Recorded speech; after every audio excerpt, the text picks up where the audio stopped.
여로보암의 죄 그리고 그 죄의 결과를 이렇게 기록해 주고 있는 정리하는 부분이라 이렇게 볼 것입니다. 다른 말로 말하면 여로보암의 집에 내린 심판, 그죠?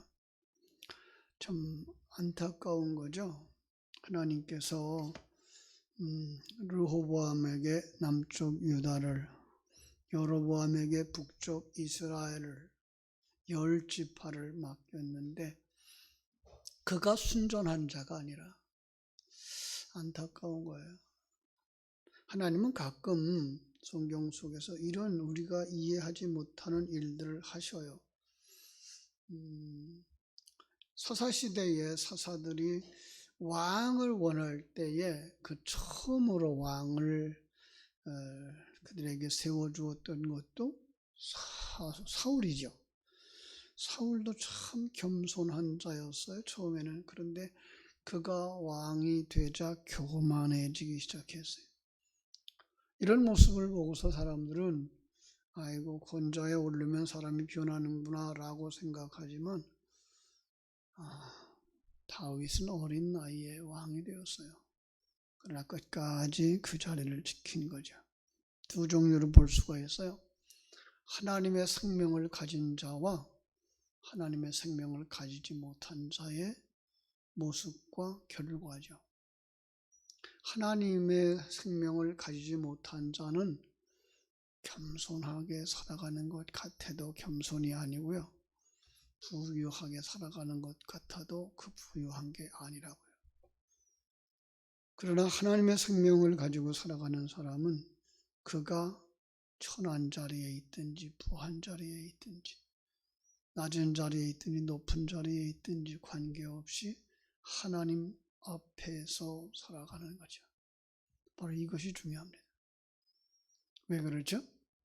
눈이 열리고 있기 때문에 그래요. 하나님의 사람, 하나님 앞에서 정직하게 살고 바르게 살았던 사람은 그 눈이 뭘 봐요? 하나님을 보는 거죠. 여러분들이 삶의 어떤 정황 속에서라도 전능하신 하나님을 보고 우리와 함께 십자가 지고 가고 계시는 예수님을 보고 우리를 옛사람 벗어버리게 하고 새 사람으로 완성시켜 나가는 성령님의 일하심을 볼 수 있는 신령한 눈이 열려지기를 진심으로 축원합니다. 이 집에 어려움이 발생하기 시작하는데 1절에 보니까 그때에 여로보암의 아들 아비야가 병이 들었다. 그때 어떤 때죠?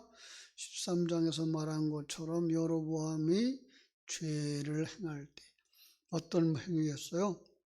산당을 짓고 일반 사람들로 제사장을 삼고 누구 마음대로 하려고? 자기 왕 마음대로, 여로보암 마음대로 하려고. 그게 뭐예요?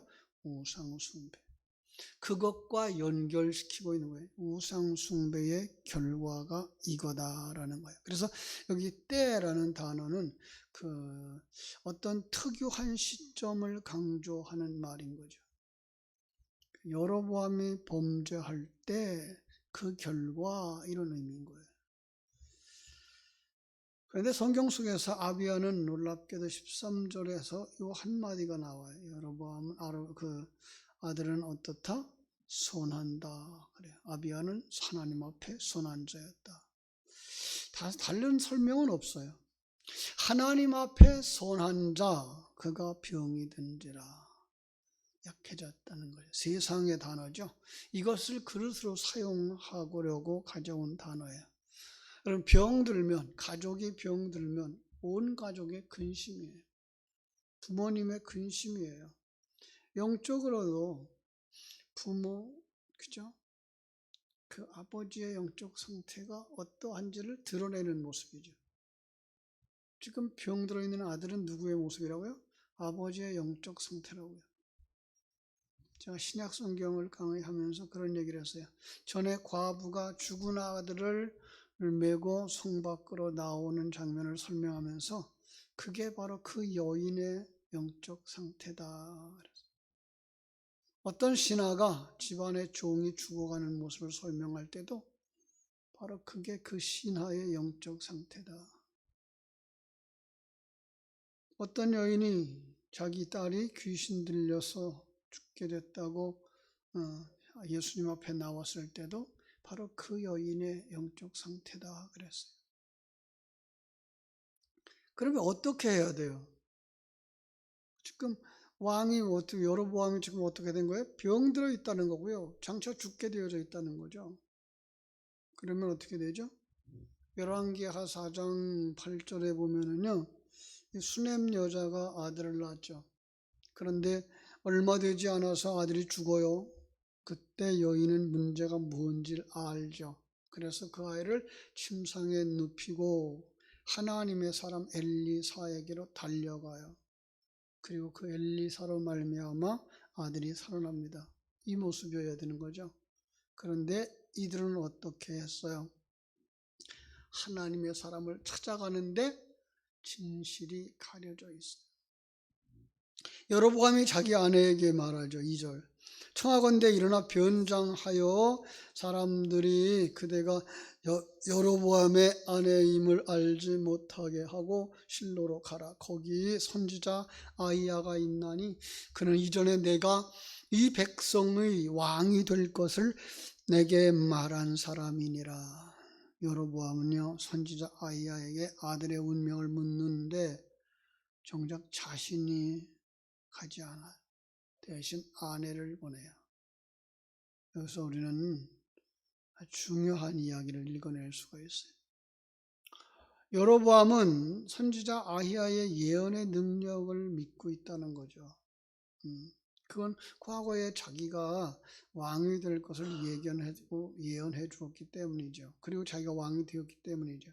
그런데 여로보암은 이 문제에 대해서 자신 직접 하나님의 사랑과 대면하기를 꺼리고 있어요.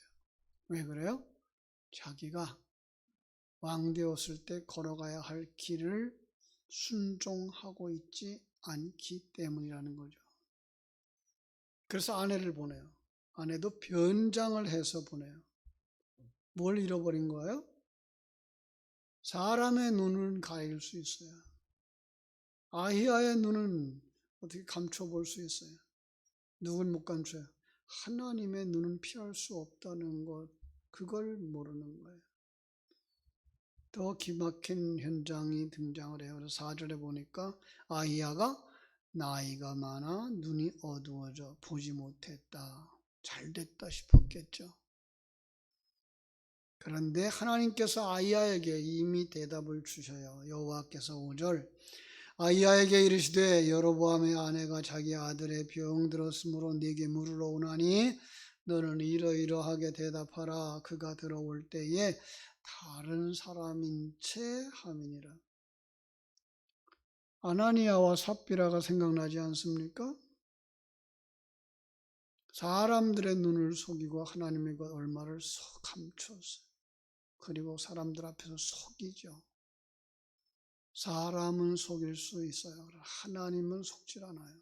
그렇죠? 아히야의 어두워진 눈은 속일 수 있을지 모르지만은 참으로 불꽃 같은 눈동자를 가진 하나님은 속일 수가 없단 말이에요. 하나님을 속일 수 있다라고 생각하고 있는 이들의 마음은 뭐예요? 불신앙이죠.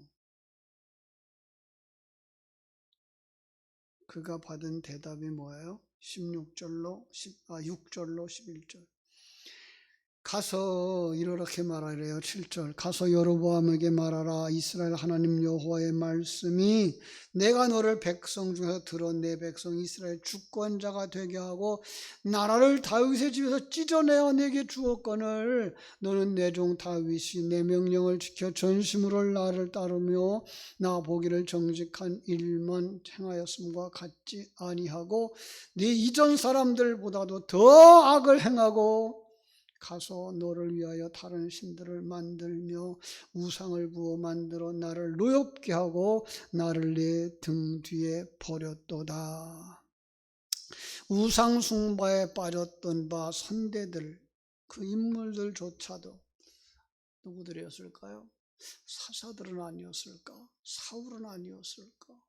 솔로몬은 아니었을까? 아니 그들이 범죄하고 그들이 죄를 행하고 하나님을 어그러뜨렸다고 할지라도 여로보암보다는 악하지 아니었다라는 거예요. 너는 나쁜 놈 중에 나쁜 놈이야. 악하기 그지없는 거야.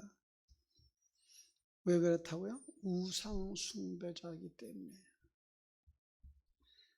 너 자신을 위해서. 이런 우상 숭배의 문제가 뭐라고요? 하나님을 위하여서가 아니고 나를 위하여서예요. 우리가 예배당에 나오면서도 우상 숭배자가 될 수 있다는 얘기 많이 했죠? 하나님의 영광을 위하여서 예배하는 거, 하나님의 영광을 위하여서 예배에 참가하는 게 아니라 이 예배에 참가해서 내가 무엇을 얻으려고, 이 예배에 참석해서 내가 복을 받으려고, 내가 중심이 되어지는 그 순간 이 예배는 뭐가 된다? 우상 숭배가 되어진다. 그렇죠? 하나님의 영광을 위해서가 아닌 나를 위한 것, 그것이 바로 나 중심의 체제. 이걸 뭐라 그래요? 우상 숭배. 그러니까 참 어른들에게 절을 한다, 국기 앞에 절을 한다, 그게가 우상 숭배냐, 효도냐 이런 얘기를 할 이유가 없어. 그건 중요한 건 뭐예요? 그 일로 말미암아 내가 복을 받겠다. 그 일로 말미암아 내가 인정을 받겠다. 내가 높아지겠다. 그러면 뭐예요? 우상 숭배. 정말로 그 조국 선령들이 그 나라를 위하여서 헌신한 그것에 대한 존경, 단지 그것만 가지고 참배를 한다 그러면 그건 우상 숭배일 수 없죠. 그러나 내가 당신들에게 이렇게 참배하니까 당신들이 나를 도와서 내가 대통령이 되게 해달라. 그러고 참배하면 그건 우상 숭배. 조금 차이예요. 그런데 엄청난 차이예요. 복을 받느냐 저주를 받느냐의 갈림길이거든요. 그렇죠? 하나님을 버리는 자가 받는 저주 어떤 거죠? 10절, 11절 말하죠. 말갛게 씻어 버리겠대요. 거름더미를 쓸어버림 같이 여로보암의 집을 말갛게 쓸어버릴지니 너는 일어나 네 집으로 가라. 네 발이 네 성읍에 들어갈 때 그 아이가 죽을지라. 여러분 신앙생활 우습게 보시면 안 돼요. 신앙생활 그 결과 사느냐 죽느냐의 문제예요. 그럼 사람의 배 보이려고 신앙생활 할 것이 아니에요. 중요한 건 내 중심이 하나님을 향하여 있느냐 나를 위하여 있느냐. 바른 신앙 속에서 하나님의 인도하심을 따라 하나님과 함께 새 사람으로 만들어져 가는 여러분들 되시기를 주님의 이름으로 축원합니다. 세상에서는 그 결과가 보이지 않을지도 몰라요. 그러나 성경이 역사가 사건들이 계속해서 우리에게 계시해 주고 있는 게 뭐예요? 이거예요. 너 산 자니 죽은 자니 너 하늘 생명 가진 자니 아니면 사단의 속성, 세상의 속성을 가지고 사는 자니. 이 아이는 죽어요. 그런데 다행인 건 온 백성들의 애도를 받을 수 있고 묘실에 장사될 수는 있다는 거예요. 그리고 마지막으로 이렇게 설명합니다. 여호와께서 이스라엘 위에 한 왕을 일으키신즉 그가 그날에 여호와의 집을 끊어버리리라. 언제냐 하니 곧 이제라. 여호와께서 이스라엘 쳐서 물에서 흔들리는 갈대같이 되게 하시고 얼마나 힘이 없는 거예요. 물에 따라서 흔들리는 갈대. 이스라엘을 그의 조상들에게 주신 이 좋은 땅에서 뽑아서 그들을 강 너머로 흩으시리니.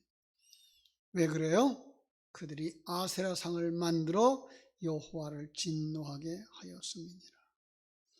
왕도 백성도 똑같은 심판을 받을 운명이라는 거예요. 왜요? 왕이 우상숭배했는데요. 왕이 우상숭배하는 것을 백성들이 그대로 따랐기 때문인 거예요. 여기 무서운 논리가 하나 있어요. 성도들이 마지막에 심판을 받을 때, 목사들이 심판을 받을 때 진리 위에서 똑같은 정의, 공의에 의해서, 오늘 저녁 설교거든요. 공의의 하나님 앞에서 심판받아요. 여러분, 그러니까 분별력이 있어야 돼요. 목사가 설교하고 있는 게 내 영혼을 살리기 위해서 설교하는가? 우리의 영혼을 천국을 바라보도록 이끌어가고 계신가? 아니면 우리로 하여금 눈을 세상으로 향하게 만들고 세상 속에서 편안하게 살고 덕을 끼치면서 살고 부유하게 살게 하고자 하는 그 일을 위해서 설교하는가? 그럼 보셔야 돼요. 그리고 영적으로 아니다라고 생각하시면 여러분 따라가면 안 돼요. 나중에 심판대에 서서 목사님이 그렇게 가르쳐 주셨어요 라고 해도 소용없어요. 목사가 잘못 가르쳤으면 목사도 심판을 받겠거니와 여러분들이 그렇게 똑같이 잘못을 행하였으면 여러분들은 똑같이 심판을 받는다는. 여러분들이 목사를 그래서 잘 세워야 돼요. 목사가 목양을 잘 할 수 있도록 세우셔야 돼요. 여로보암의 아내가 집에 돌아와서 문지방에 이를 때 그 아이가 죽었다. 온 이스라엘이 그를 장사하고 그를 위하여 슬퍼합니다. 나라가 베푸는 장례, 참으로 안타까운 거죠. 그렇죠? 아마도 이 왕자는 다음번 왕위에 오를 수 있었던 후계자였던 것 같아요. 근데 그가 죽은 거예요. 백성들의 촉망을 받던 인물, 그가 죽자 이제는 그들에게 소망이 없어졌다, 희망이 없어졌다라는 거죠. 외적으로는 그럴지라도 내적으로는 뭐예요? 영적으로는 그 아들이 곧 그 아버지의 모습이라. 그래서 죽는 그 모습이 그려지고 그 뒤에 곧바로 이어서 여로보암의 죽음이 붙어 있는 거죠. 사랑하는 성도 여러분, 이거는요 아까 얘기한 것처럼 아버지와 아들이 나왔을 때 그건 아들의 모습은 곧 아버지의 모습이라는 것과 같은 모습이고요. 더 나아가서 여러분의 신앙은 곧 아들에게, 자녀들에게 전수된다라는 그런 의미이기도 한 거예요. 여러분 삶에 이후에, 여러분이 세상을 떠난 이후에 여러분을 향한 후손들의 평가는 어떨까요? 여러분들을 향한 교인들의 평가는 어떨까요? 기도하는 어른이었어. 교회를 향하여서 헌신했더라. 교회의 기둥이셨어. 그 어려운 중에서도 교회를 세우기 위해서 삶의 중요한 것들을 하나님 중심으로 사는 분이었어. 그분 덕분에 교회가 교회되어졌어. 여러분 그런 좋은 평가를 받을 수 있게 되기를 주님의 이름으로 축복합니다. 기도하겠습니다. 아버지, 우리 하나님 크신 은혜와 사랑을 감사하고 감사합니다.